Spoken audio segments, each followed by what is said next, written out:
General. General pa naman. Magandang gabi sa inyong lahat. Bago ako magsisimula, maaari po bang tumayo tayong lahat at magdasal ng daigdig sa ating mga sarili. 1 minuto lang po ang ating ialay para sa sambayan ng Pilipino.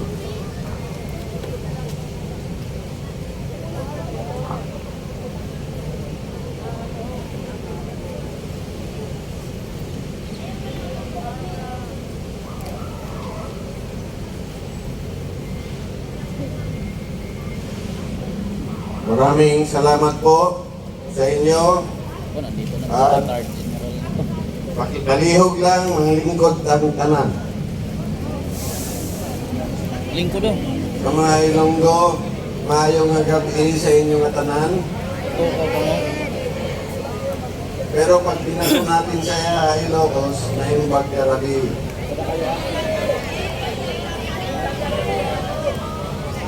Ako po ay isang Ilonggo, Sandali sa mo.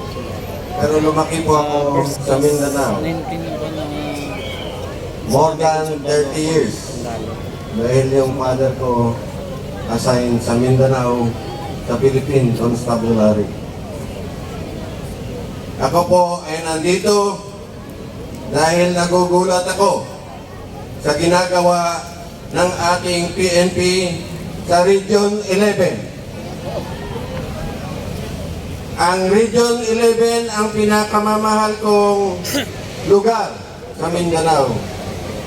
Bakit? 10 taon po ako na-assign doon simula ng Second Lieutenant. 1981 hanggang 1991. Sinabi ko na po ito nung una kong magsalita dito. Pero para sa kalaman ng ako nakikita dito, maraming salamat at dumalo kayo sa pagtitipon na ito. Ito ay pagsasalita ng ating kalayaan.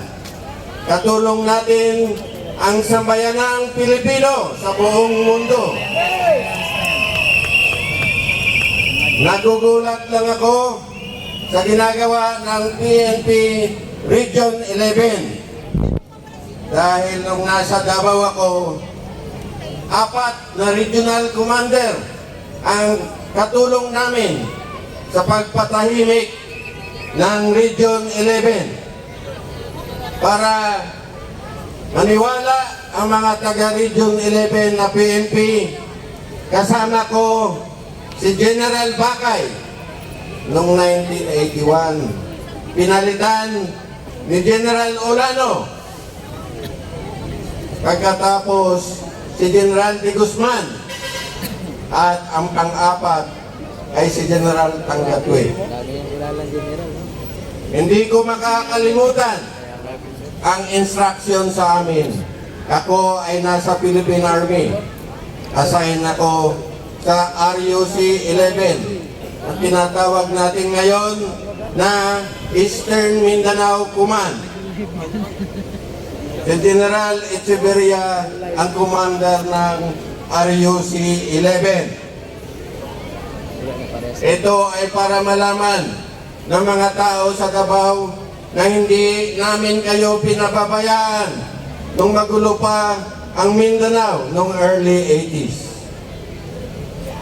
Alam ng mga taga-Davao kung ano ang nangyayari doon sa lungsod nila.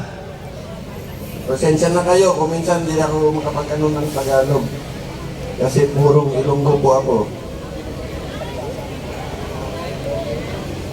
Ngayon, nagulat na naman ako dahil ang ginawa ng PNP Region 11 ay wala sa sinatawag namin sa Army na rules of engagement. Dahil noong kami pa ay nasa Region 11, ang palaging reminder ng mga commanders ng Region 11 PNP ay mag-operate tayo na sinusunod ang batas at walang human rights violation. Yun ang totoo na ginawa ng 4 na commander ng PNP sa Region 11. Kung meron man enkwentro sa gitna ng Davao na nalaman naman ito ng mga tao doon, ito ay ginagawa ng PNP Region 11 para tumahimik ang Davao. Peaceful.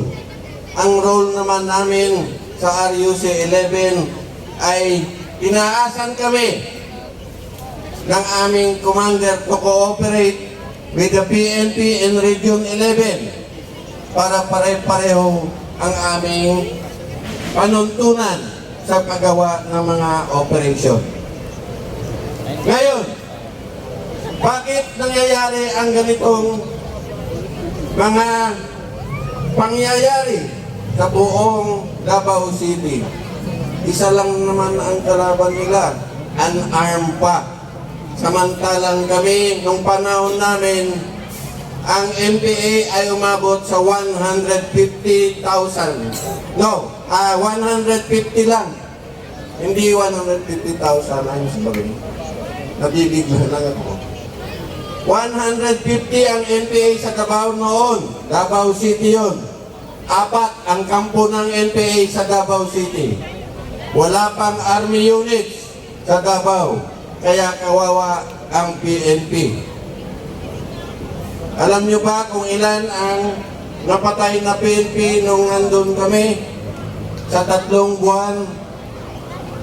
Sa 3 buwan. Kung bibilangin ninyo, kami ang nakakapagbilang dahil kami ang nandoon. Hindi ito alam siguro ng mga PNP ngayon na nasa Davao. 38 ang pulis na pinapatay ng NPA sa Davao. Bakit? Sa pang-aabuso nila. Pero ang mga pinapatay noon ay nadamay lang sa mga abusado na nanggagawa ng iba-ibang krimen doon sa Davao City. Yan ang totoo. Yan ang hindi hearsay. Dahil ako ang nandoon. So ngayon, alam nyo na kung bakit magulo ang Davao. Anong hindi maganda ang mga palalakad ng local PNP sa Davao, ang nagta-traffic ay pinalitan. Naubos na kasi ang nagta-traffic doon eh. Binabaril sa gitna ng kalsada. So, kaya tinawag yung Marines. Ang Philippine Marines under kay then Colonel Diazon, 3rd Marine Brigade. Sila yung nag-traffic doon sa Agdao. Ang tawag namin sa Agdao nung araw ay Nicaragdao. Dahil araw-araw may enkwentro sa gitna ng Davao City.